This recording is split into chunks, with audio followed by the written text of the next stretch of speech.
Testing. How does this sound? When I say my peas? My peas. My peas, peas, peas. I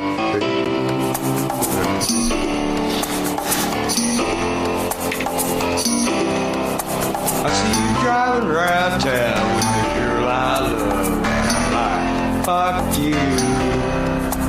I guess the change in my pocket wasn't enough. I'm like, fuck you, and fuck her too. If I was richer, I'd still be with you. Now ain't that some shit? Dollars paid in my chest, not to wish you the best with a fuck you. Yeah, I'm sorry, I can't afford a Ferrari, but that don't mean I can get there. I can see the Xbox and I'm more sorry. The way you play your game is fair. I feel the fool that falls in love with you. Well, I got some news for you. Why don't you go and tell your little boyfriend? I see you driving around town with your girl I love, and I'm like, fuck you. Just the change in my pocket wasn't enough, and I'm like, fuck you, and fuck her too.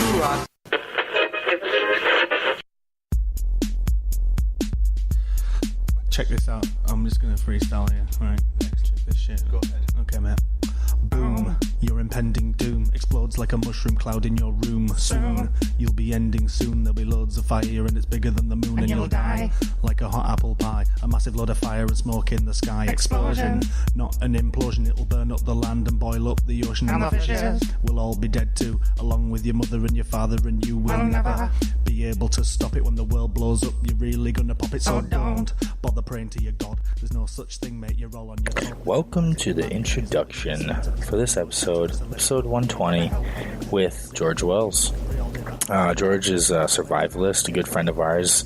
We got to know last summer when him and Tracy Wilson from Alone, season 2, I think it was, they came to Minnesota and gave us like fire starting class, how to use a bow drill, things like that. It was really cool. So we got to know them that way. Tracy was on the show previously, and we finally got George on. It's been long overdue. Really nice guy, fellow Minnesotan. So we sit down with him and we chat survival and all that good stuff. This song we're jamming out here is called Boom by Plush Goulash. Yeah, I think that's how you say it. All right. Here we go with George Wells.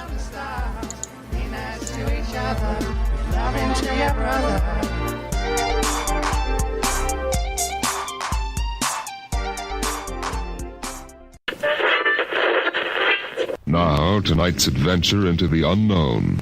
Shut up and sit down.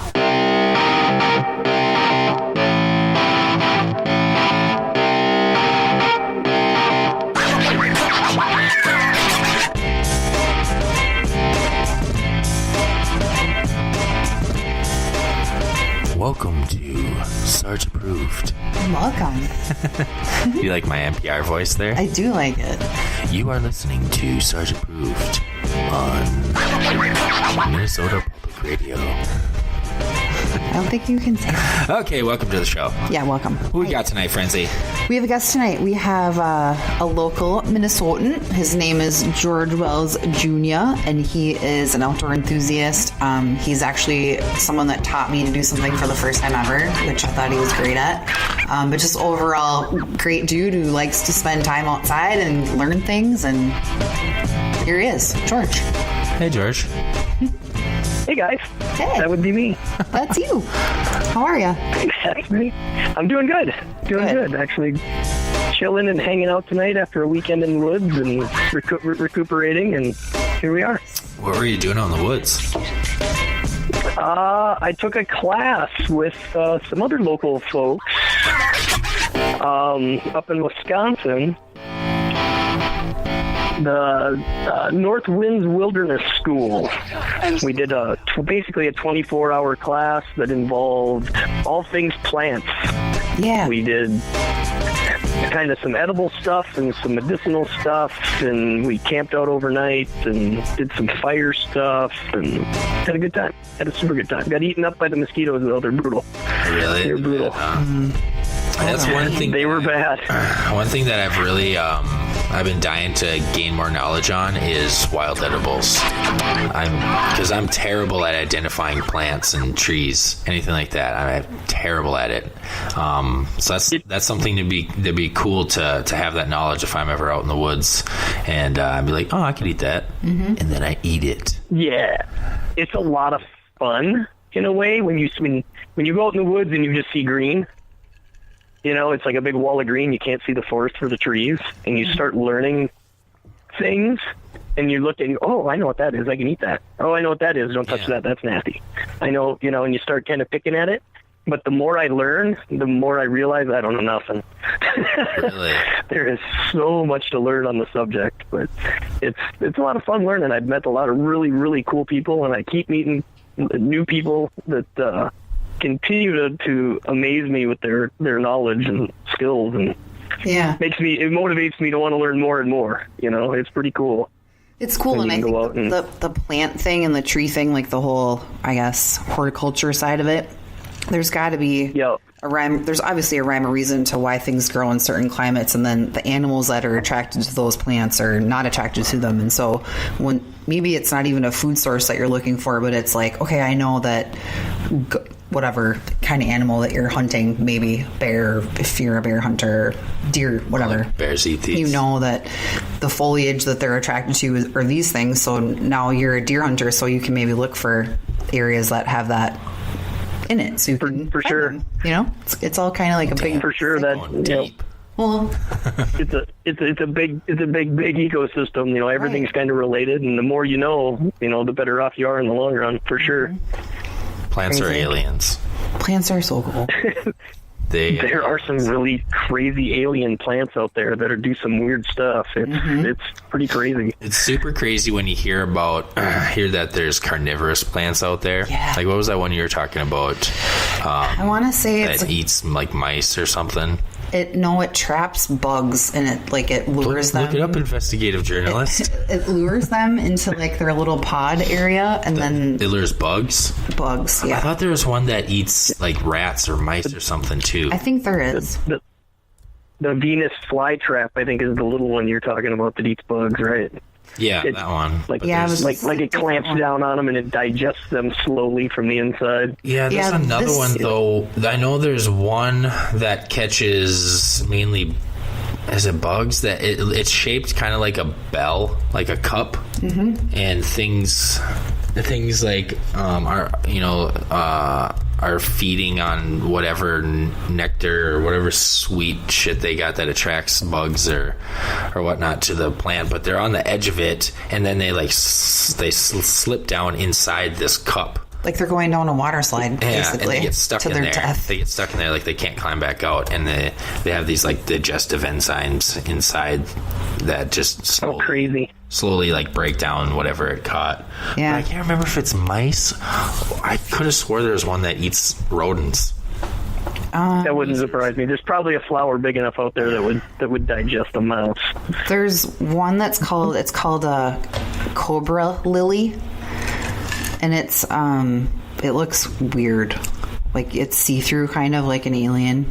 Like Predator? Kind of, yeah. Sweet. And it's mostly green, but it's got some like red through it and like dots and different stuff. But it can survive fire by regenerating from its roots. But it has very delicate organs at the same time. So their roots die back after exposure to high temperatures, but then they also like rejuvenate themselves. So weird. Really? It's a plant. It's a predator. That is crazy. It's a carnivorous. I'm over here going, that's a raspberry. I can eat that. That's a blueberry. I can eat that. Yeah, its leaves are translucent, so it confuses insects when they try to escape from like their mouth or something. I don't know. That's the sound the plant makes. Nice.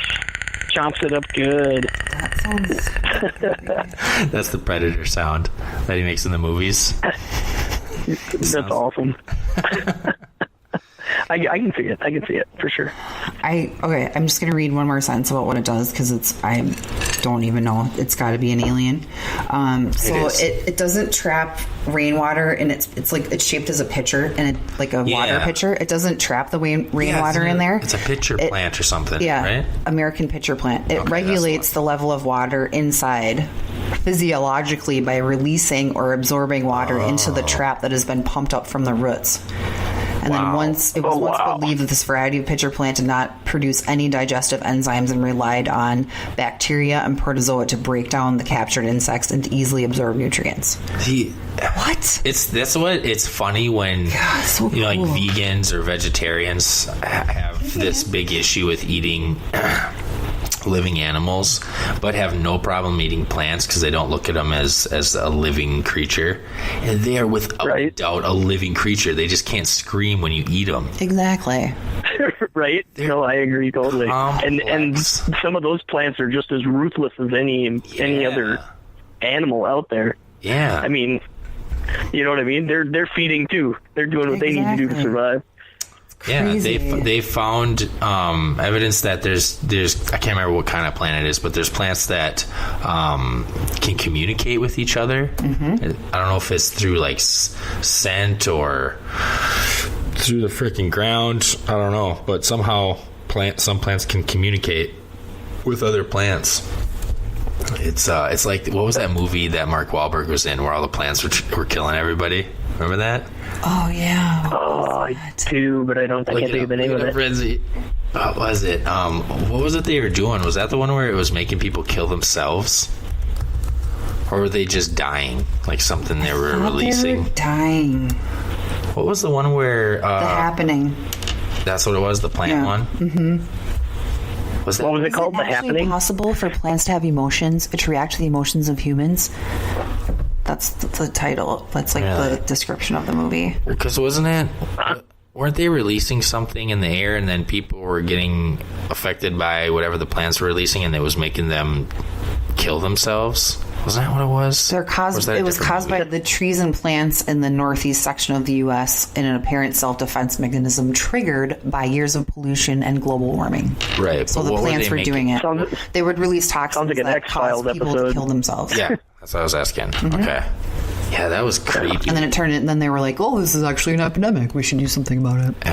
It was creepy though, the scenes where people were off themselves, but it got really lame when remember when Mark Wahlberg and the chick and I think there was like 2 kids or something, they're at that farmhouse and they were locked up in the farmhouse and they're running across this field and like the cameras following them as if it's like the plants, you know, like chasing them like the wind. They're trying to outrun the wind. Oh, jeez. What's that song? It's super lame. Yeah, sometimes they don't quite pull off their vision, I think, when they do movies like that. It's kind of hard when the bad guy in the movie is a bunch of plants. Yeah. Well, yeah. Right. I don't know. It sounds like a bad X-Files episode. Yeah. But the last thing about these carnivorous plants, there's probably 5 different hybrids of pitcher plants. There's the yellow pitcher, purple pitcher, California pitcher, American pitcher. Starting pitcher? Is there a relief pitcher? No. Is there a relief pitcher? There's a picture pitcher. I'd clearly rather be the pitcher than the catcher, if that's any indication. So, George, how did you get into this whole survival game? This bushcraft game? Well, it actually, when I was a year old, my parents bought a camper, and they literally took me camping every single weekend all summer long from the time I was practically in utero until I was 11, 12 years old. And then they bought some property, and we built a cabin.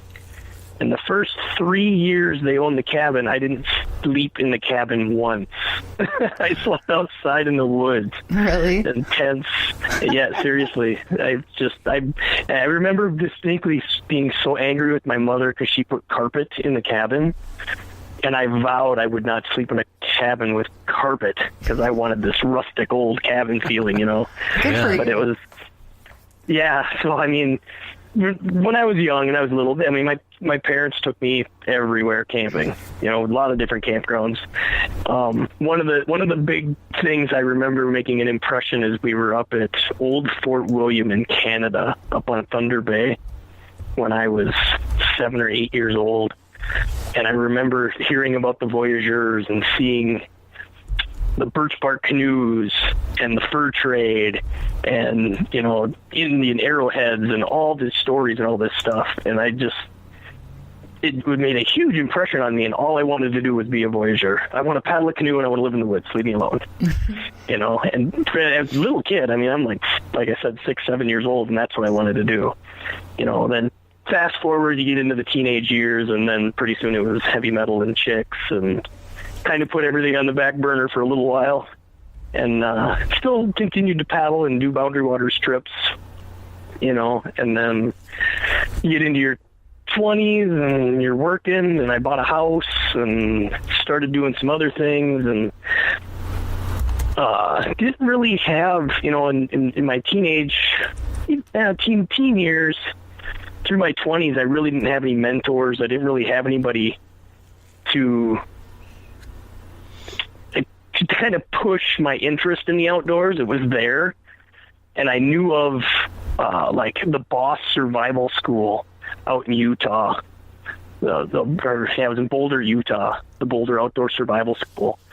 And I was aware of those places back then. We're talking back in the mid 80s, and I didn't know how to go to a place like that. I didn't know how to go about getting the training or meeting these people, and kind of just worked and did a house and kind of fell into a blue collar, you know, 9 to 5, so to speak, lifestyle. Yeah. And, you know, and then, you know, you kind of, other things come up. I mean, life kind of happens. I still continue to canoe and camp and do some things, but it was just the same old, you know. It was like nothing new. It was just kind of, oh, this is what you do. Mm-hmm. And then fast forward, I mean, years later, when I don't remember what year it came out, but when Les Stroud did Survivor Man, yeah, and I saw this on TV, and I'm like, oh my God, that's the stuff I did as a kid.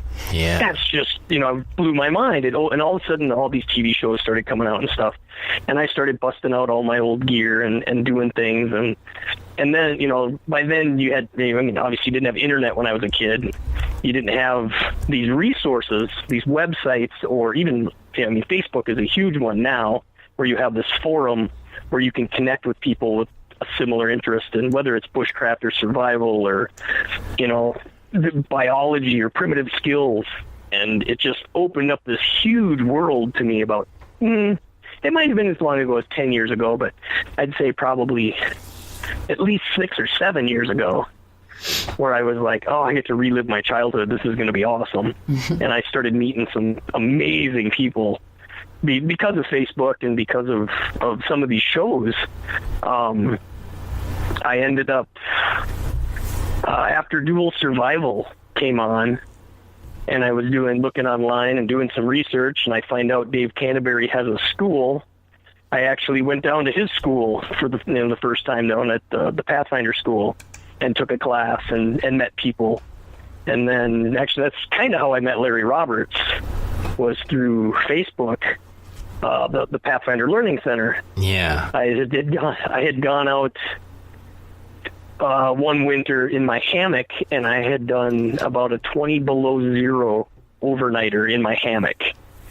And I posted some pictures and talked about it. And Larry actually messaged me out of the blue. We didn't know each other. And he was like, holy cow, man, how did you do that? Because he had just tried to do it more bushcraft, primitive style, with a wool blanket and a long fire, and he froze his ass off and about died and went in the house. You know, really? And so that's actually how we first communicated and we first met. As he was, how did you pull this off? And I'm like, well, it's all in your gear. I mean, I wasn't doing it. I wasn't trying to do it, you know, the old school way. I had lots of down and lots of equipment, but you should have been like, I can't tell you I can't tell you. Right? It's not for free. It's a secret language. Right. But because of that experience, and then meeting Larry, and then Larry and I becoming friends, and then him and I attending other things, we went to Rabbit Stick together after he was on Alone. You know, and the fact that he did Alone, and I got to meet people through them, and more people through Pathfinder School, and then I've met people. I got to meet Cody Lundeen out at Rabbit Stick, and train with him a little bit out there, and David Holliday, who is just an incredible, primitive skills teacher. I got to meet him at Rabbit Stick, and I've kind of worked this little network of people, and I've gotten to meet people from Canada. Up at the Karamat School, Kelly Harleton, who is Morris Kohansky's protege, and it blows my mind because some of these names and some of these people, David Westcott, who used to own the Boulder Outdoor Survival School back in like the 80s and stuff. I mean, I read about this guy, I knew who this guy was, and now here I get to meet him. I mean, many, many years later, and it kind of makes me a little bit sad because I had that spark 25 years ago, and I didn't really pursue it, and I didn't really have a means to pursue it. And I'm like, oh man, think where I would be today with my skills if I would have pursued it the last 20 years, But yeah, you can't, it woulda, coulda, shoulda, right? So I'm making up for lost time as far as I'm concerned. I've got lots of stuff I want to learn, and I've been fortunate enough to meet some awesome people that are willing to share their skills, and it's it's not only created a cool network of friends, but I get to go on some awesome adventures, So it's been a lifelong thing. To answer your question in a really roundabout way, the long way around, but it's been a lifelong passion, and I'm just now hitting my stride, I think, where I really get to learn some cool stuff, and I have an opportunity to go out and do some crazy things. I know. So yeah. The long story short. So you've got some extra kind of expertise when it comes to that cold weather, like winter camping. Yeah, I mean that's something that it takes a little bit. It takes a little bit of specialized skill and a little bit of specialized gear. But having lived in Minnesota my whole life, winter camping was something I always wanted to do. But again, I didn't know anybody. I didn't know how to get into it. That's actually what got me into hammock camping several years ago. Was I'm on the internet perusing around, and I see these guys doing 20 below zero in a hammock, and I'm like, that's right. Holy crap! That's it was that's really, really cold to be out there camping in. It's one thing to go out winter camping and it's 10 degrees or 20 degrees. Yeah. I've camped it down in the teens and 20s pretty easily with just regular gear, but to get below zero and be comfortable and survive was crazy to me. And then I started learning from that. I went that route because I looked at it. I live in Minnesota. It's frickin' winter, 7 months out of the year sometimes. Yeah, usually. So, right? It's like, why should I cut my camping season so short when there's a whole nother 7 months out there I could be in the bush having a good time? So exactly. I figured, let's try that. So I've done this past winter. I think it's the coldest night I spent was 28 below zero in my hammock. Oh no, no, George. Yeah, that's way too cold. That was now, mind you, that was an overnight. It wasn't like I was out in the bush for 2, 3, 4 days. Yeah, it was. We went up north, got in the woods, set up, hung out, had dinner, basically went to bed, crawled into the hammocks, and then spent the night. Get up the next morning and it's like, woo, it was 28 below last night. That was a record, So what did you have for bedding in the hammock? Like, what were you wearing and wrapped up in? What I use what they call it's an underquilt, which is basically it's a mini quilt of down that is suspended underneath your hammock so that you don't compress it. Like if you lay on a sleeping bag on the ground or down, you're just compressing into nothing, right? Yeah. So you don't want to have that. Pardon? You levitate above it? Yeah, sort of, yeah. you're hanging. You hang your insulation below you under the hammock so you don't compress it. And then I run what they call a pea pod system, which is basically just a huge oversized sleeping bag that has a hole on both ends, so you can kind of slide it over your hammock, right? So your suspension, your ropes come out each end of your hammock. That's cool. That's a good idea. So then you zip yourself in, and then I use another sleeping bag inside that sleeping bag. So I usually have about 10 inches of insulation all the way around me. And then we wear, heavy wool socks and wool pants, and I wear a wool shirt and then put on a face mask and a Mad Bomber fur rabbit hat and call it a night, and you just snuggle in, and it's pretty amazing when it's that cold outside and the air crystallizes and it looks like it's snowing, but it's not, and when the moon's out, it's just so brightly lit with all the snow, and the trees start cracking and popping because the moisture in them, it expands from the cold. It freezes, and it sounds like gunshots in the woods. Oh, yeah. It's a crazy experience, It's fun. It sounds like a little bit like glamping to me, though.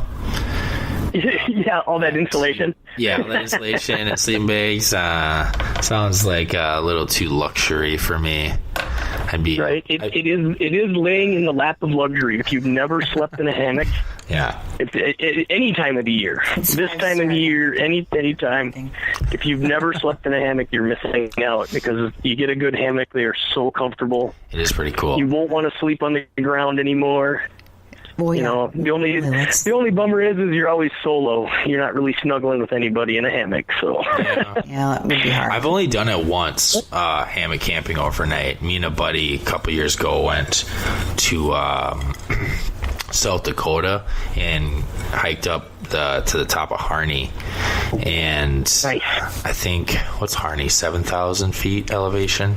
It's not rock climbing or anything. You hike up it, but sure. And we ended up we crawled down like this little embankment where there was a few trees, and you're not supposed to camp there, but we did, and we strung up our hammocks and spent the night there. Doing a little guerrilla camping there. Yes. I have to interrupt you right now. Guerrilla camping. There's a breaking news story. The Harney Peak is now not called Harney Peak anymore. What? It's called Black Elk Peak. What? Why? Yep. What? They changed the name. What? Does it say why? What? Why do they got to change the names of everything? The highest point in South Dakota, known as Harney Peak for over 150 years, was renamed Black Elk Peak in 2016. The U.S. Board on Geographic Names officially changed the name from Harney Peak to Black Elk Peak on August 11th, 2016. This change was in honor of Nicholas Black Elk and recognized the significance of the summit to Native Americans. Oh, okay. It's 7,242 feet. The highest spot in the Black Hills. Yeah, it was cool though. We strung our hammocks in the middle of the night, and maybe 50 feet from the edge, and because it was the only place where there are trees on the top, and spent the night there. And the best part was waking up early in the morning, the crack of dawn, and getting to see the sunrise from the top of that mountain. Nice. I bet that was spectacular. Yeah, it was awesome. But that's the only time I've ever hammock camped, and I just had a little sleeping bag, and and it was just your basic, very cheap hammock. But it was May, I think it was, or March. It's like Memorial Weekend. End of May. So it wasn't. It was not 28 degrees below zero. That's for sure. No, I worked up to that. I'll be honest. I used to. I quote trained or practiced. I'd just go out in the backyard. Yeah. I'd watch the weather. It's going to be 10 below. All right, let's see what works. What do I got to wear? What kind of gear do I got to use to make this happen? And there were plenty of times where 2 a.m. I bailed. I'm like, I am freaking cold. My feet are frozen, or whatever it was. I just go in the house. I'm like, screw this. And then, all right, what worked and what didn't work? And then you can't bail in real life, George. No. Well, so we've been talking about Minnesota right? a little bit, and I want to play. We're going to play a quick little short game. It's a spelling game. All right. I'm going to spell a word for both of you. Okay. And you're going to have to both think and say what you think how you say it, like the pronunciation. Enunciation of the word. What do you call this game? And I'll tell you what it means if you don't know already after that. But the meaning is in relation to something that's happened in Minnesota before. So, all right. So the spelling is DERECHO.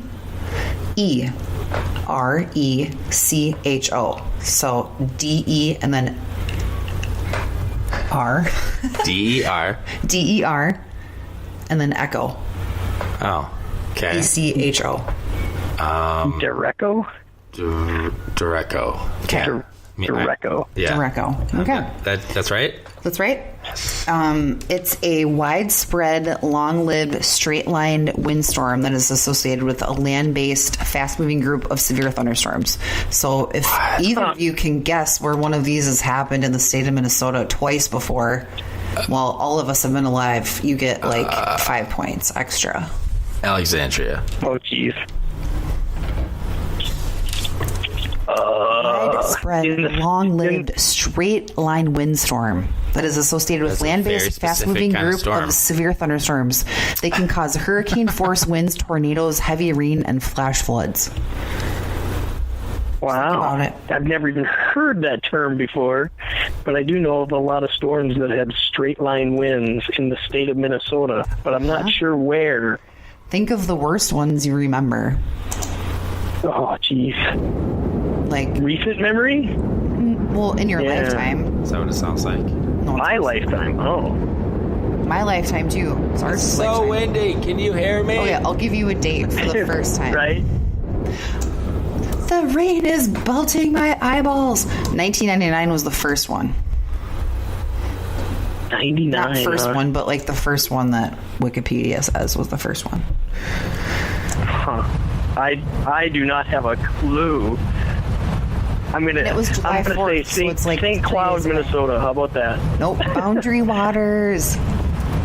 Was it in the Boundary Waters? Yes. In July. That was in 4th. July. Evening hours of July 4th and early mornings of July 5th, 1999. Yep. Traveled 1,300 miles and lasted 22 hours and fucked up a bunch of shit in the Boundary Waters.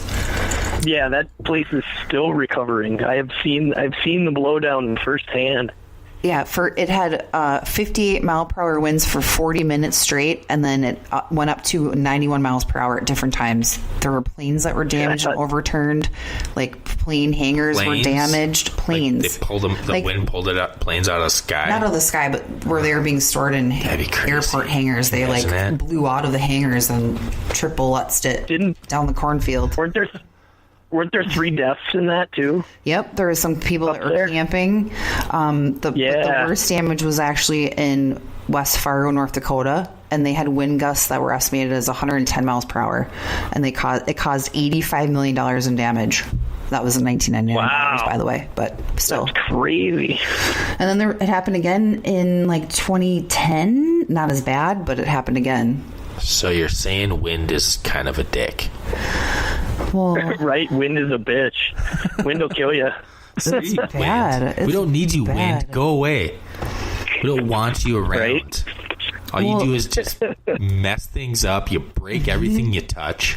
Well, I think that the storm stuff, that's natural and that's going to happen. But then the next thing that's natural that's going to happen is there going to be a ton of forest fires and shit like that. So then not only are all these... wherever big storms happen, usually, or in California with all the beetles and bugs that are eating all the trees out there in the drought, and those trees all died, and then look, guess what? We can start a super massive power fire, worthy of a $300 million box office opening movie on a Friday night because of the fires.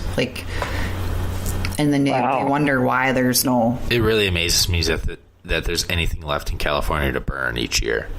California starts on fire. It's just half the year it's on fire, and that's just it's kind of part of the weather. There's fire season. Oh, here come the fires. How can there be anything left? Yeah, I know. Every year you hear it's hundreds of thousands of acres.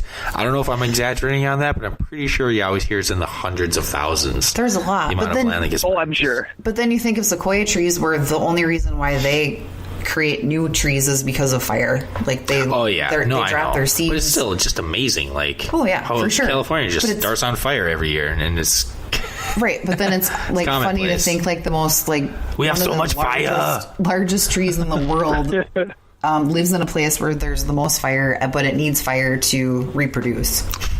Somebody, please buy some of our fire. We have a surplus of fire in California. Right. Well, they ended up with it all in Hawaii from the volcano now. So. Oh yeah, what's the latest on that? Is Hawaii still there, or is it gone now? It's like Did it blow? gone. It's like 3 times as big now. It just keeps the island just keeps growing. But it hasn't. It hasn't like actually blown. No. Right. It's just spewing a little bit. Yeah, there's been some spectacular lava flows that I've seen footage of that were just crazy. Let's see. They're still evacuating people. I'm sure. I remember reading a couple weeks ago, or maybe it was even a month ago now, this guy was on his balcony, and he was the volcano was kind of behind him, and all of a sudden this huge pile of lava just landed on his leg. They've got a live feed sitting here. on his deck. So it's in Kalawi. How do you say that? Kalawi. They've got a live feed here on YouTube, and it's just gray. I'm assuming because it's just all ash everywhere. Sure. Seriously? The camera's buried in ash. Oh my gosh.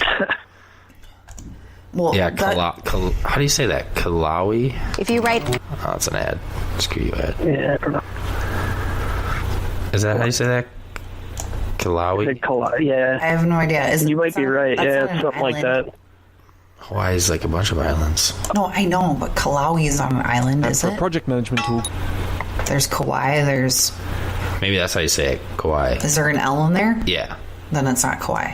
Reports that Fissure 8 continues to be very active and is feeding a lava channel to the Gosh. ocean at Kapoho I really haven't paid any attention to this thing. It's I've just crazy. heard things. on the shoreline. And is also oozing fresh lava at Kapoho beach lots. I mean, I get all the news feed from Facebook from people out there, so it's like, Yeah. wow, look at that. it's crazy. Well, and you think about how hot that I mean, obviously the islands were created by volcanoes that are now under the ocean, but are sticking out they come up and pop up and spew lava whenever they feel like it, because they can. But I've seen footage where they're on the edge and the lava's falling off the island and it meets the ocean, and it's just a steam bath. It's like this, basically it just makes the ocean water boil immediately when it falls in there, which obviously you would expect that because it's hot. But you think about how many things that For the past maybe used to live in that area in the ocean, and they've just gone. They just keep going further and further and further. Like someone that you're playing touch football with that's being cocky, and you're like, go further. I can throw it back. I can throw it that far. I can throw it that far. I'm a good quarterback. But they just keep moving back and back and back. It's crazy. And so all of that stuff has got to be just desolate. That part of the ocean. Oh yeah. Yeah, there can't be anything growing living there for a while. For the past couple of weeks, this river of red-hot rock has been causing chaos in the streets of Hawaii. I think it's faster than a turtle can move. The lava doesn't move quickly, but nothing can stop it.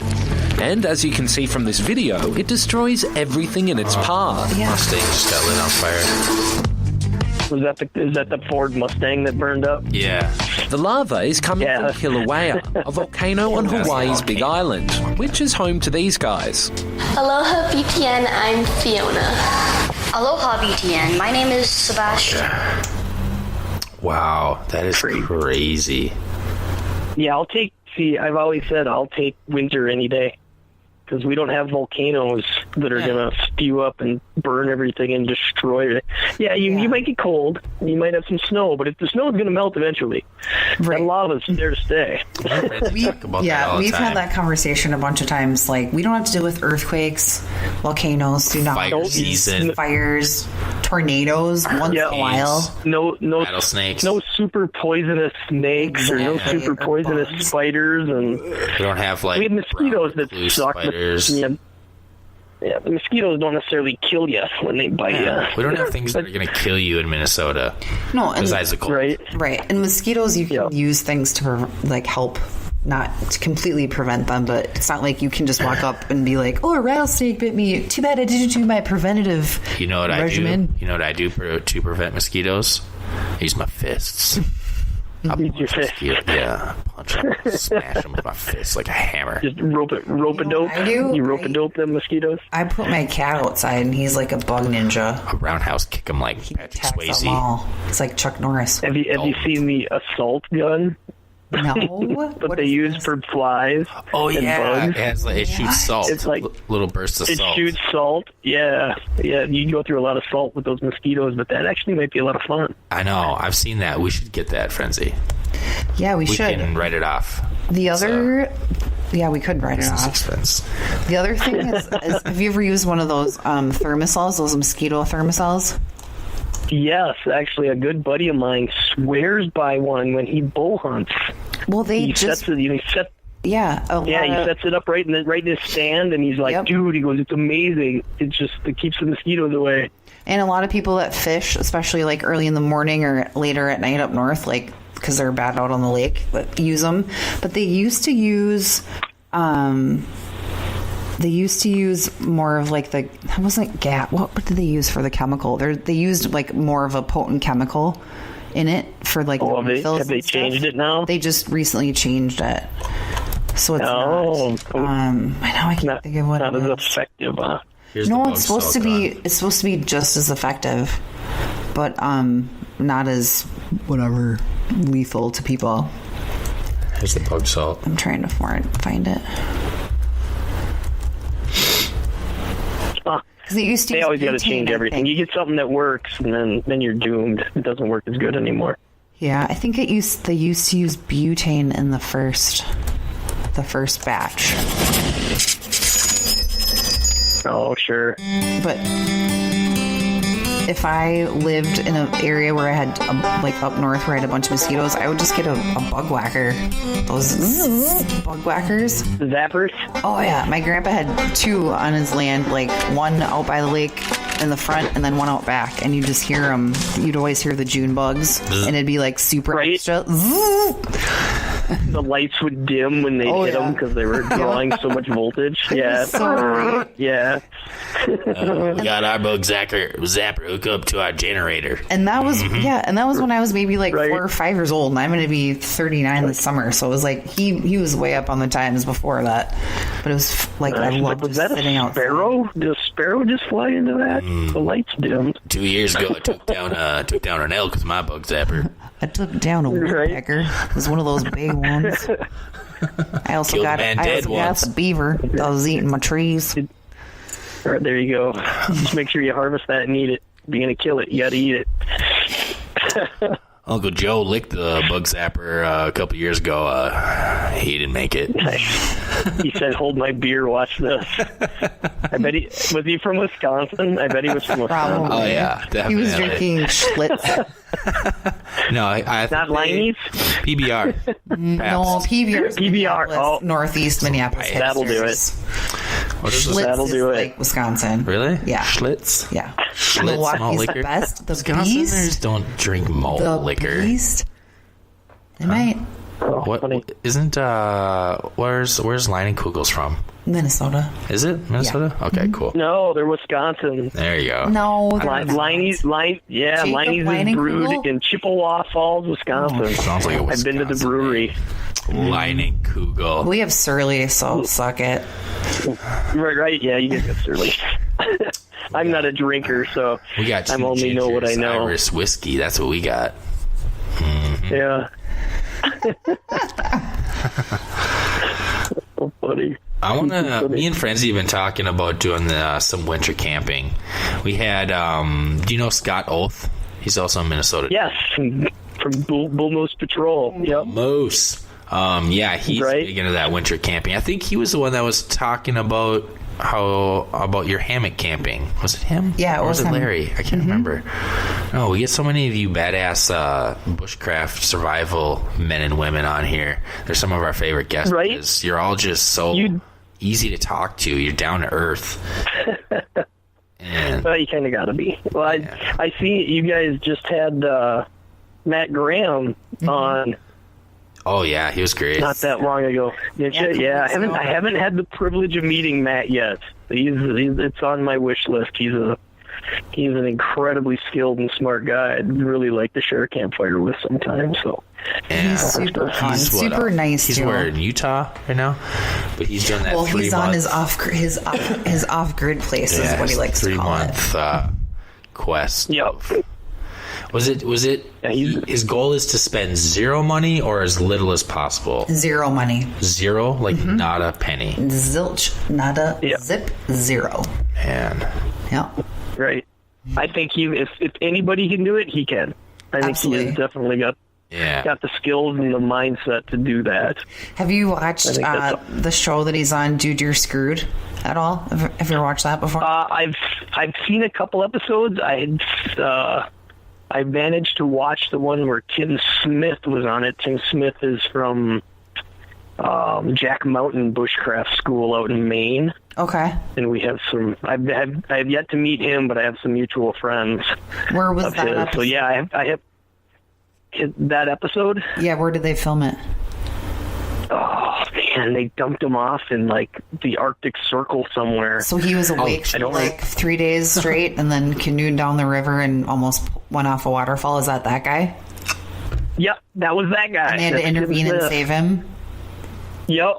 Right at the end there, he just about went off the waterfall. Whoa, and they were like we've never had to one? save anybody before. They were like, unfortunately, like because we had an interview and you didn't pass or didn't make it or whatever. But he was like, whatever, I'm still alive. Like, it's cool. Yeah, I'm not dead. I'm cool. Right? Yeah, I just watched that one. That's funny. Huh. That's cool. That was a good one. Yeah, that was a good show. Yeah, and he was like, I'm so tired. It hasn't even gotten dark once here since I've been here. And they're like, yeah, because you're in like Norway and it's the summer solstice. Because I remember it was actually right around our summer solstice. It was like the day after. I was like, we just had summer solstice too. Okay, I got a question here for you. We should we do a little fan mail? Sure. What do you think? Mm-hmm. Yeah. Okay. We've got some questions that got sent in to us by the listeners for you. And we'll do a few of them here. This one comes. Hold on, I gotta find them. Okay. This one comes from Jaden Ketchum, and Jaden wants to know. It's kind of a would you rather. Would you rather be lost out in the wilderness in a winter environment or a desert environment, and the only thing you're wearing is a shorts and a t-shirt and no other supplies for minimum 3 days? You know you're going to be out there for 3 days. Oh man, knowing what I know about winter, and I know nothing about the desert, give me the desert. Really? I suppose he didn't put a temperature for the winter environment. Well, if I'm in a pair of shorts and a t-shirt and it's colder than 50 degrees, I'm going to die because I'm a freeze baby, believe it or not. As much time as I spend out in the cold, I'm a small dude. I'm like 5'5" and 150 pounds maybe because I have a spare tire. I don't have a lot of mass to keep me warm. So the desert would be like, all right, find me some shade. I'll find me some water. I'll be good. Yeah, I'll do it. But in the wintertime, man, if I ain't got at least the right clothes, give me a knife give me a knife or an axe and the right clothing, I'd say give me the winter any day. Because then I can just build a huge fire and I'd be fine. Right. But not having any gear at all besides the clothes, that'd be tough. Yeah. I wouldn't do well on Naked and Afraid, I don't think. What would you do if you're out in the middle of the desert and you're just wearing shorts and a t-shirt? What's the first thing you do? Find shade and find water. That's what I would do. That's what I'd be doing. Because also, being from Minnesota and being Norwegian, I'm a pale man. And if that sun, I would not be pale for long. I would just get cooked red, right? I'm actually trying to schedule a desert survival class in October with the guys from Campcraft. They're doing a 4-day out in Arizona, but it sounds like it doesn't have enough interest. I don't know if the class is going to go through. But that would be my first foray into a real desert environment. That's a tough one. Like, okay, so let me ask both of you this. Would you rather, if you knew you were gonna perish out in a survival situation, would you rather die out in the desert? Nope. From like dehydration and exposure to the sun. Die at sea. Nope. Or freeze. No. You'd rather freeze? I'd rather freeze. Really? Yeah, I'd rather freeze. I would. Because it gets warm at the end? Eventually. I would. Yeah, exactly. And I wouldn't spend the last days of my time on planet Earth being crabby because I'm hot and sweaty and thirsty and hungry. I'd just be freezing, and that's all that I'd be thinking about. You wouldn't be, right before death in the desert, you wouldn't be sweating anymore. I'd be sweating the whole time up until my death, though. No, the water'd be gone. Yeah. So I'd sweat it all out. Your tongue swells up. I'd rather just freeze. Being super thirsty. I can't handle being super thirsty. Out of anything. Yeah, no, that's a bad one. Dehydration is a horrible way to go. Yeah. Yeah. I can't. I would take freezing to death. So I like that you're into the cold weather stuff, especially being from Minnesota. Right. That's really racist when you say it like that, Yeah, Frenzy. I know. I say it like that too. Minnesota. That is a very negative stereotype. When I travel, I really try and hide my Minnesotan accent because everyone will know where I'm from. Embrace it. But sometimes it depends on the crowd I'm with. Otherwise I tell them I'm from Canada, and they usually buy that too. Yeah. But you're telling people you're from Canada instead of telling people you're from Minnesota? That is rude. If you're trying to pick up a lady, you got to use the Minnesota accent. Yeah. Oh, yes. Definitely. No where you're at, they eat it up, right? Right, Frenzy? Well, they do. That's how she got me. Works on dudes, too. That worked. Nice. I'm not good at hiding it, so I've learned to embrace it. It's fine. Okay, no, go. You go. I was going to say I have a really funny Minnesotan accent story. Okay. It's real short, though. Okay. My girlfriend moved out to Seattle. Okay, it's last summer, and she was only there for a few months for school. But she was having a conversation with one of her instructors, and she was explaining to them how she really liked her goat. And they didn't know what she was saying. He had a beautiful goat. His beard was wonderful. He had a beautiful goat. And they went, "Your what? My what? Your goat. Your goat." And they didn't have a clue. They could not figure out that she was saying goatee, that it was a goat. But she said goat, like she was from Minnesota. So it was super funny. And then she got pissed because they were all making fun of her after that because she was from Minnesota. This is what French sounds like when she says goat. She cleared it up by saying I had to tell them it was facial hair. That's funny. No, I like the goat that's like, that goat I love, and then the one that's like, goat. Like he's like, goat. He's got a goat. He's saying something. Beautiful goat you got there. Creepy pupils. We got the long vowels. We like to eat those vowels. Yeah. Right. How long? I get them very long. Too long. It's super long with the goat. The goats. Okay, so the what I wanted to ask you about the cold weather stuff is mountain climbing. What do you think about those people? I mean, I know it's a whole different thing. I totally get it. I've followed like Mount Everest stuff, I've ice climbed before. So have I. So I've never done any of it, but I've read a lot about it. I've read a lot about Everest. I've read, I have a huge interest in that type of stuff. Just from an adventure standpoint, I like to read about it, and because winter and cold and all that stuff. But yeah, the rock. I mean, that adds such a technical dimension to your outdoor skills. Yeah, it's just crazy how you can even do what they do at those temperatures. I know. And it's always, I feel like there's always the dramatic stories too, where it's the people that it's been their lifelong dream to come here and they don't want to. It's almost like they're being powered by or fueled by something that they can't even control. Like it's just they're so passionate about it, or it's like this need that they have, almost like a drug, where they're willing to be like, well, there's probably going to be a super bad storm tomorrow and we probably won't make it down the mountain and we're all going to die, but it's worth it for us to go at least try and see what happens. It's like, no, dude, Right. like, don't do that. Like, no. It's like, yeah, I'm probably going to lose some toes. I'm going to lose some fingers on this trip, but that's okay. That's worth it, you know? It's like, how is that worth it, dude? Like, what? I mean, I get it. Like, you're passionate about it. It's just, there's always those stories where I just can't comprehend, you know, you're just kind of willy-nilly thinking about your life and like, I'm probably not going to make it because most people don't, but I'm not thinking about that. I just need to do this. But it's unlike anything else that I've ever seen, you know, that whole sport thing, hobby kind of situation. There was a local guy from Ely called Lonnie Dupre. Have you ever heard the name Lonnie Dupre? I have not, but I will find out. Look him up. He's kind of a crazy adventurer. He does all sorts of nutty stuff.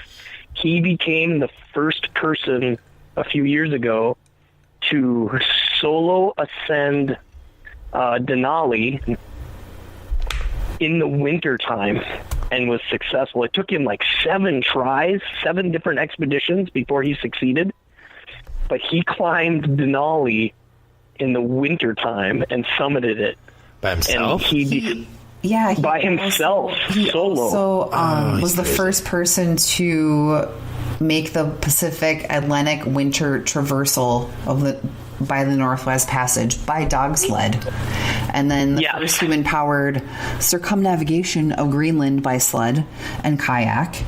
And then he also successfully executed the first human-powered summer expedition to the North Pole by sled and canoe, and would later return to the pole as part of the unsupported human-powered something centennial expedition. Like, this dude's crazy. Isn't that crazy? Yeah. What? He basically decided to do McKinley because he had all this cold weather experience and he knew how to deal with extreme cold. Yeah. So by I think he's in his 40s. He might be actually a little older than me. Yeah, he was born in 61. Oh yeah, so he's in his 50s plus. So he didn't know how to. We were talking about mountaineering. He had no idea how to climb, but he just knew everything about cold. So he went and said, "Okay, I'm going to learn how to mountain climb now." So he just went off and just said, "I'm going to learn how to do this." I mean, that is just crazy. And for me, to me to think all right, like tomorrow I'm going to go learn this incredibly technical skill that people do their entire lives to achieve these goals. And he decides, whatever, I'm going to go do this now. And then he nails it, right? It takes him 7 tries. I'm just going to do it. When did he do this? A long time ago. No, it wasn't. He's just... No, I'm sorry. The other expeditions I was saying Lonnie that he went on. Yeah. Like he's got He's the guy that's born in 60 or 50. 61. But for like 2018, he's got stuff going on, but he's got stuff scheduled for Greenland for 2020. It's this pulling for the planet kind of thing, and he's going to do... he summited Denali in 2015. Oh, man. So only just a few years ago he did. That's when he successfully summited. So Frenzy's already messaging him. She's going to have him on the show by the end of the year. Talk to him next Right on. Yeah, you should really check him out. He's a super funny speaker. I got to hear him speak down at Midwest Mountaineering. Oh, yeah. And he was down there at one of their big events, doing seminars, and I'm like, I knew of Lonnie just because he's a local guy and it's kind of the same circles, but I had didn't know that much about him until he's from Grand Marais, right? Yep, I believe so. Yeah, not that far from. Yep. Well, probably maybe like an hour and a half from Duluth. From Duluth. From Duluth. There you go. Yeah, you got it. Duluth, Grand Marais. Yeah. Yeah, he's quite the guy. That's cool. Quite the guy. I've bouldered before at Midwest Mountaineering. Probably been there a couple times, but do you remember? Did you ever go to PJ Ash in Stillwater back in the day? Did you ever been there for rock climbing or bouldering or anything? Yeah, they were all set up in the old grain elevator. Yes. Mm-hmm. Yeah. Yep. I was in that store several times. Yeah, it was super cool. It's like a chick clothing boutique now. Yeah, I was disappointed. Swaggy. But yeah, rock climbing and mountaineering isn't really something that's really in my wheelhouse. Not something I want to do. The highest I've ever been was in Peru. I hiked the Inca Trail to Machu Picchu, and I think the highest peak on the trail is about 14,500 feet, 14,000 feet, somewhere in there. And I was absolutely dying, could not breathe. And this was years ago. I was back in the late 90s. I did that, 97. Well, yeah. And I was a young guy. Air was thinner back then. And that just... Yeah, I kicked my ass. Yeah, and that's just hiking. Like, you think of like the dude, that Alex Honnold guy. I don't know how to say his name. Yeah, he did backflips the whole way up. Honnold. He climbed El Capitan solo with nothing, no ropes. Nude. Like, free climbed it. No clothes, nothing. Yeah. He had shorts on and shoes and maybe a chalk bag, and that's it. No, he was naked. No, I've showed you. I might be wrong from last year. I could be wrong. It was a loincloth. We'll compromise. It's good. Well, you should not discount that shit, because that's crazy. No, I'm definitely not discounting it. You've ever seen El Capitan even in a picture and know that someone free climbed it? I wouldn't want to free climb onto the roof of the house. I wouldn't either. I agree. I agree. Much less El Capitan. No way. I am a total wuss when it comes to heights. It's crazy. Like, I don't know. Like, there's obviously people that are meant on this planet to do those kind of things. Crazy people that are missing the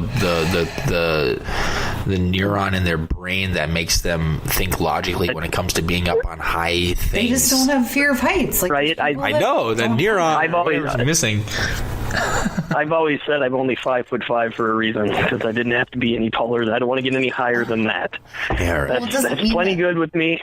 If they're missing the fear, maybe that people that are afraid of heights have an extra feeling rational about, like, no. Because I never used to be afraid of heights until I became older. I used to love roller coasters. Yeah, you became older and mature and more rational. And you realize, like, I shouldn't climb this really tall thing, because if I fall, I'll die. I used to rock climb and ice climb and, like, do all this other fun stuff, like zip lining and... Yeah. I used to fight grizzly bears, and then I got older and I realized, it's probably not a good idea. I used to fight them not a good idea. pretty often. I used to fight dangerous animals on the regular. It was my thing. I fight badgers. I'll fight wolverines. I'll fight the real Wolverine. Hugh Jackman? The real Wolverine? He's dead. He actually died in the last movie. He's dead. Logan. Alligators. Crocodile. They'll bring them back, though. They always do. I got another fan question here for you. Okay. This one is from Jacqueline Mancuso.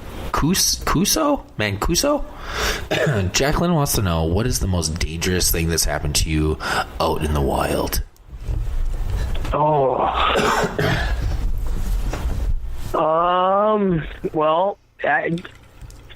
There's two things come to mind.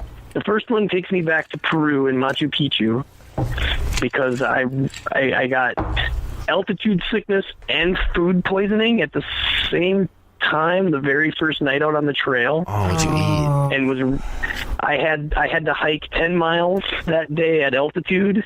You had to eat your Sherpa, didn't you?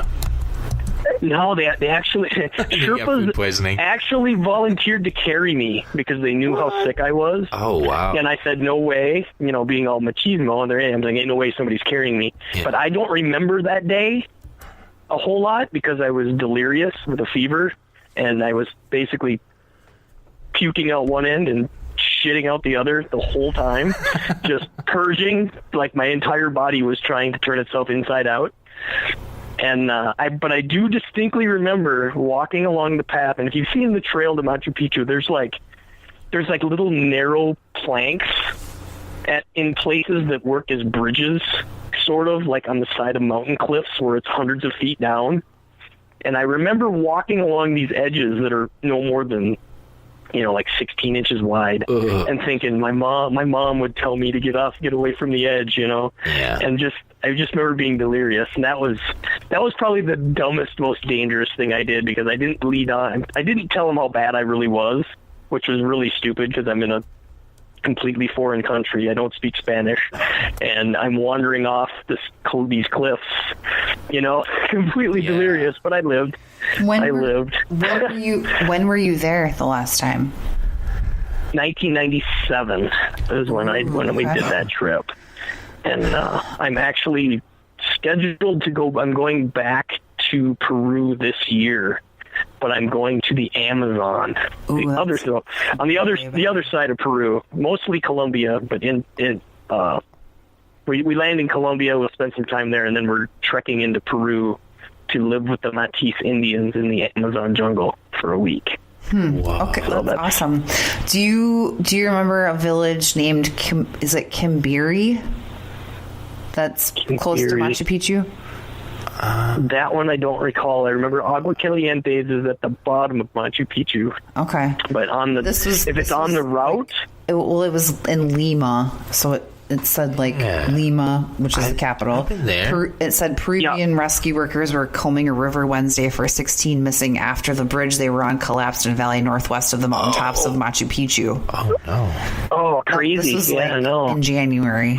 They have no. Does it say what river? It just said. Was it the Urubamba River by chance? It just says the bridge close to the village of Kimbiri collapsed on Tuesday following hours of seasonal heavy rains in the southeastern region. At least 30 people were walking across it at the time, the Civil Defense Authority said. It doesn't say the river. Yeah, some of the bridges over there were pretty sketchy when I was there. It felt like Indiana Jones, where it's like rope bridges where you're like walking one foot in front of the other, and they're swinging and swaying over like rapids and stuff. We whitewater rafted the Urubamba River. That's why I was curious if it was the same. Yeah, because Lima is quite a ways from Machu Picchu. Machu Picchu is closer to Cusco. This was January 4th, 2018. Yeah, okay. Yeah, I was there like 20 years ago. Yeah. Oh, no, this is... And the bridge was old then, I'm sure. I'm sure. So. Well, just like the 35W bridge, it doesn't happen just in poor places. I drove across that bridge that day, and they were doing construction, so the bridge was only one lane going each way, and so there's all this traffic backed up on the 35W bridge, and I'm assuming that obviously played a big part in it. Instead of cars, I'm sure it did. There's just cars stopped on there. I drove across it. It was 30 minutes, 45 minutes maybe or so after I drove across the bridge that it collapsed, and I didn't even hear about it until that later that day when it was on the news. But it's just that's probably a good thing. Yeah, it's scary. Being on that bridge and all of a sudden it's just the ground disappears below you. Nope. And it was August, the beginning. It was like August 1st, right? So it was hot. Yeah, it was middle of the summer. Yeah, in your car melting, and right now it's like it's the worst construction I've ever experienced in my life, adult life, especially with everything that's going on with downtown exits being closed, and it's crazy. Like there is really the truth too when they say in Minnesota there's 2 seasons: winter and construction. Like legit. Right. Like I was just on 35W up north, and it was one lane, and it was just backed up, and we bailed and just exited and just took our chances on little country roads to get where we were going, because it's like, you know what? I would much rather be driving 35 miles an hour through the country than stuck on 35W doing 0. I know. Well, and it's also horrible. It's also a holiday weekend kind of thing right now too, but still, it's gross. Like it's not. There's no way it should take that long to get. Normally takes you a half hour. It takes now an hour and a half, and it's also super hot and you're crabby. Hey, at least you don't live in California or New York, right? Oh, yeah, the traffic in California is the worst. I've never been to New York. We can always choose where by choice. But, yeah. So what do you got coming up here in the near future? You got any classes you're doing? Yeah, actually, Larry Roberts and I are teaching a class together. Sweet. He's Batman, I'm Robin. In August here, we're doing a 24-hour overnight survival class that we're teaching together. And then... Where's that? We're doing that on a private piece of property up in central Minnesota, about about a half hour north of Mora. We've got some private property that we're doing it on. Okay. And that's going to be fun. It'll be interesting. I don't know exactly quite everything Larry has planned, what his curriculum is yet, but he and I are going to have to get together and chat about that. But I'm sure. And then the end of August, how to grow your beard extra long skills. Beard I'm sure. Growing. Probably how to tie flies. I'm thinking he's want to do some fishing stuff. He's going to tie flies with his beard hairs. Yeah, I hear that's one of his how you specialties. tie a fucking fly. Right? You pluck it out like a man. You don't trim it. You pluck it. Pay attention. And then you tie it onto your hook, right? Don't you tear up, boy. We got to get together. We got to try to get together this summer. We should try and get together this winter too, because if you guys want to do some winter camping, I would be more than happy. Totally. Definitely. We want to test ourselves. That would be fun. That would be a lot of fun. Totally down. Cool. So tell our listeners where they can find you. Find all your information. Where to look me? Yeah, you. I am on Facebook, and I also have a YouTube channel. It's not real current right now. I haven't. The last couple years, I haven't uploaded a whole lot. I was doing YouTube pretty heavy there for about 5 years. Yeah, you got doing a lot of my videos. trips and stuff. Yeah. What's the YouTube handle? But it got to be just George Wells Jr. Okay. It got to be a little bit of work, and it was just kind of taken away from my learning experience because I was spending too much time worried about getting a shot and setting up and trying to film. And I've been trying to hone my skills a little more and try paying closer attention, so I haven't filmed as much. But it is, when I do this Amazon trip, I am planning on filming a lot that. Oh, that's please be do. Pretty epic. We want to see. Yeah, we want to see documentation of that for sure. Yeah, that's going to be pretty epic, and I want to. Amazonian Frenzy shops on Amazon plants. like every day, so we want to see like how all the stuff is made. I want to see some crazy plants and reptiles and birds and stuff. Oh, you're talking about the jungle, the Amazon jungle. Okay, I get it. Yeah, take pictures of that too. Yep. That's probably cool. That's going to be cool. Yeah, I think we're going to be eating grubs and eating caiman alligators, and there's shut up. You better be careful. They want to. Those dudes are crazy. You got to document that. Yeah, we want to see lots of video and pictures because that's going to be a hell of an experience. It's going to be pretty epic. There's Joe Flowers or Bushcraft Global has gone in and done this trip 5 years running now. I think this is their 6th year. And there's some stuff on YouTube. If you look up Tyler White, T-Jack Survival, he's got some really good stuff. He went last year. And I've been using his channel as a lot of reference material, so I kind of know what I'm getting into. So I'm looking forward to that for sure. So yeah, on Facebook, I post a lot of my stuff and pictures and adventures there, and then old stuff's on YouTube, but some new stuff should be coming hopefully this year. I just pulled up T-Jack Survival, and their tagged video has Matt Graham in it.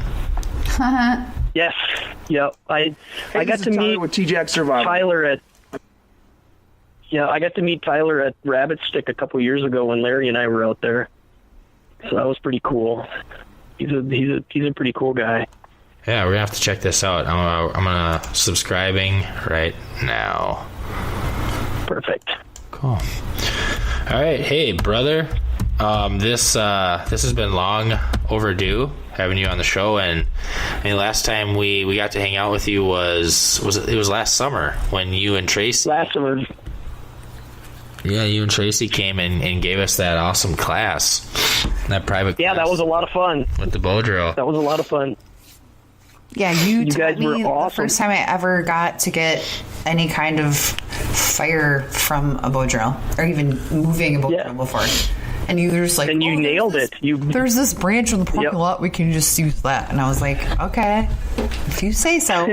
But that was cool. Yeah, adapt and overcome, man. You got to use what you got. Yeah, you guys did great. I remember you blew it to flame. You made fire. It was great. Yep, it was awesome. It was very cool. Yeah, it was cool. A lot of fun. Yep. So yeah. Sweet. So when is the Peru trip / Colombia trip? The end of August. I leave on the 23rd, I believe, of August, so and that's I'll be perfect. back after Labor Day. So, Okay. So you get to enjoy the rest of our summer and then go away and come back. Right?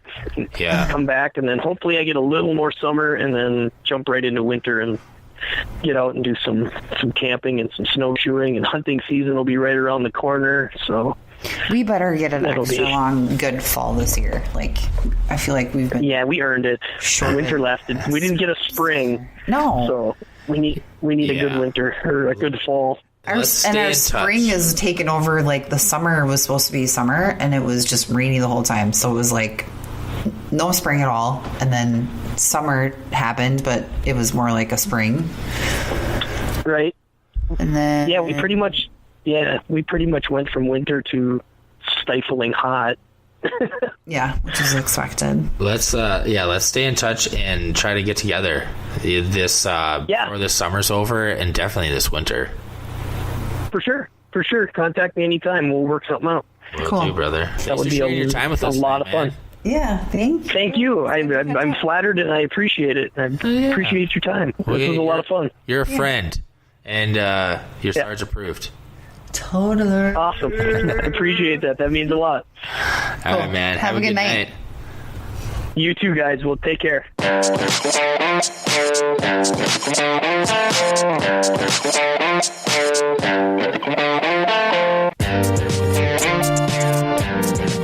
All right, this episode is done.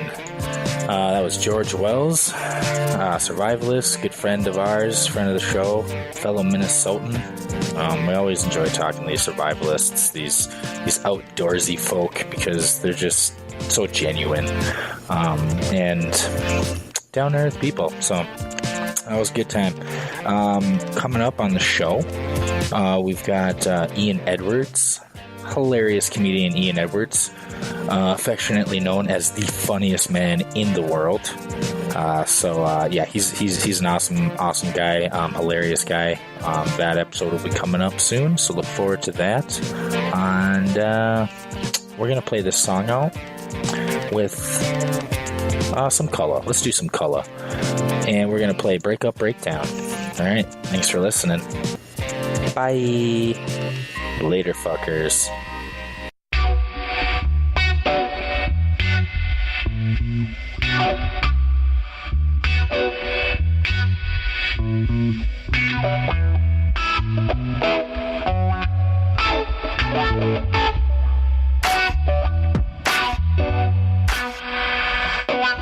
I'ma tell you about a woman whose heart is sunshine, whose body burned hot.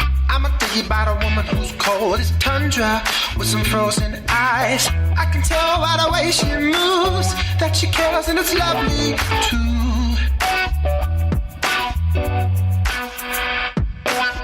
I'ma tell you about a story of a broken man, how it began, how it ends. What he didn't understand is all the love that he had in his hands. Yeah, woke up one morning and said, I can't get her out of my head. Abused and blind, confused, he lost his mind. What sense he had was sour and tasted bad, and the smell and the sound of her made his heart bound, broken bound.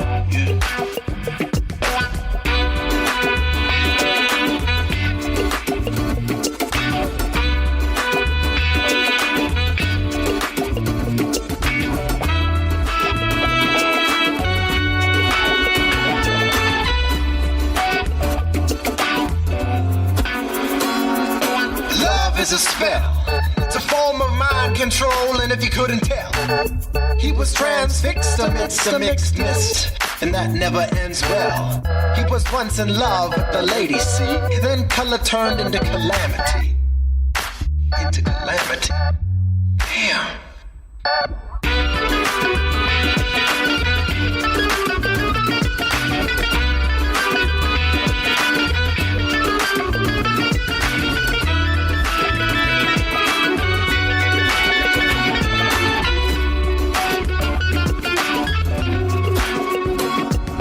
Break up, break down to the sound. Break up, break down to sound. Break up, break down to the sound. Break up, break down to the sound. Break up, break down to the sound. To the sound of calamity.